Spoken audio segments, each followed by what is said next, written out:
Por que o Brasil é do jeito que ele é? Querem conhecer? Vamos tentar conhecer essa história. Quem tentou explicar foi o Chico Pedrosa, onde ele disse que um cronista escreveu nas páginas do Matutino sobre uma sala que existe no céu do bom Deus divino, onde trabalham os santos, que protegem com seus mantos as nações aqui na terra e são por São Pedro escalados para livrar seus afilhados das influências da guerra. São quase 200 santos, que na atualidade passam 10 horas por dia cheios de boa vontade, plantados de sentinela e olhos fixos na tela, mexendo em fios e chaves, botões interruptores e aparelhos transmissores de sons agudos e graves. À distância até parece que estão se divertindo, mas na verdade estão fazendo esforço infindo para proporcionar conforto e vida exemplar aos filhos das nações pelas quais são responsáveis pelos serviços prestáveis às futuras gerações. Como em repartição pública um trabalha e outro ganha, o santo da Dinamarca vive comendo na manha. Assina um ponto, cochila. Já o senhor São Tequila, protetor da Nicarágua, não tem tempo para cuspir, para conversar, nem para ir no banheiro verter água. São Pedro no meio santo de acordo com o país. Quando a nação é pequena, rochosa, pobre, infeliz, escala um santo valente, batalhador, competente, mão de ferro, talentoso. Quando sente que a nação não precisa proteção, bota um santo preguiçoso. Por exemplo, vou dar um exemplo para vocês. O Canadá. O Canadá, depois da emancipação, São Pedro entregou a um santo pequeno e sem projeção que ainda hoje vive lá. Porque para o Canadá, Valnei, qualquer santo é protetor. Não precisa ser titã feito os santos do Irã, Iraque e El Salvador. E o Brasil? No dia que o Brasil se tornou independente, um guarda chamou São Pedro para ver nosso continente. São Pedro olhou lá de cima, viu a fauna, a flora, o clima, os lagos, a costa, a extensão e disse: senta terra boa, vou botar um santo à toa para proteger essa nação. Imediatamente escalou seu afilhado São Brás, que há mais de 100 anos vivia no céu encostado. Não conseguia trabalho, vivia de quebra-galho, respondendo pelos danos que causou quando criança a população da França pela guerra dos 100 anos. E porque no século passado, tomando conta da Espanha, um dia contra a vontade se viu em palmos de aranha. Por falta de experiência, assinou numa audiência uns papéis desconhecidos e só dessa assinadinha vendeu a Flórida inteirinha para os Estados Unidos. Só depois de muito tempo declarou ter aprendido.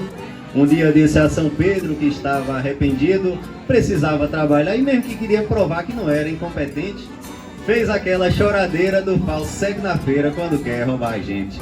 São Pedro disse: tá certo, mas não mexa nessa mesa, porque o país Brasil cresce só, professora, tenho certeza. Era o que São Brás queria. Passava as horas do dia tomando mé na bodega do pai de velha Lucrécia com santos da Suécia, Dinamarca e Noruega. Até que em 64, quando menos esperava, chegou um funcionário correndo onde ele estava e disse: corra, São Brás, que mais de 1 hora faz que sua mesa balança, e pelo que eu pude apurar, estão querendo bagunçar o chão da Boa Esperança. Mas na verdade não foi nada de especial, foi só um curto-circuito, Gabi, que deu na chave geral. Porém, pelo compromisso e para mostrar serviço que antes não tinha mostrado, São Brás apertou o botão e logo apareceu no telão escrito: golpe de Estado. Nisso gritou São Pierre, velho protetor da França: São Brás, por Nossa Senhora, você parece criança? Presta atenção no trabalho, corrige o serviço falho enquanto tem energia. Se está com sono, desperte, corra ligeiro e aperte o botão da democracia. São Brás, Aloy, em vez de apertar o botão da democracia, confuso, enfiou o dedo no botão da anarquia. Ligou da repressão, aumentou a confusão, a sala ficou escura, teve santo que correu. E quando o painel acendeu, estava escrito: ditadura. Por último, ligou a válvula das multinacionais, apertou a chave que acende os apertos salariais, quebrou o interruptor das leis do trabalhador que estava no seu nariz. Todo o controle tremia e quando mais São Brás mexia, mais bagunçava o país. Até que chegou um ponto que nada mais dava certo. Quando cobria um lado, Hélio, lá ficava o outro descoberto. Se cobria o operário, descobria o empresário. Se cobria o produtor, descobria quem comprava. E no fim a bomba estourava nas mãos do consumidor. Só existe uma saída: vou já conversar com Deus. Deus, como brasileiro, bom brasileiro, dará jeito aos erros meus. Daí pegou o cajado, saiu com um terno engomado, saiu falando sozinho. Mas quando chegou no trono, Valdeir, encontrou Deus de kimono comendo arroz de pauzinho. Foi aí que ficou sabendo que Deus era japonês. Se Deus fosse brasileiro, o Japão teria vez? Logo um país pedregoso, altamente populoso nos confins orientais, no tamanho dos menores, ser hoje um dos 3 maiores poderios mundiais.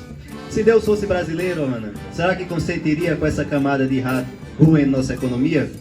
Consentiria a nação andar de pires na mão, mendigando no estrangeiro? Deixaria o desemprego roubar a paz e o sossego da casa do brasileiro? Paremos com essa história de que Deus é brasileiro, tratemos de ficar com São Brás, o timoneiro, mexendo com seus botões no painel de operações, e já que o destino assim quis, resta-nos apenas rezar para São Brás acertar no controle do país.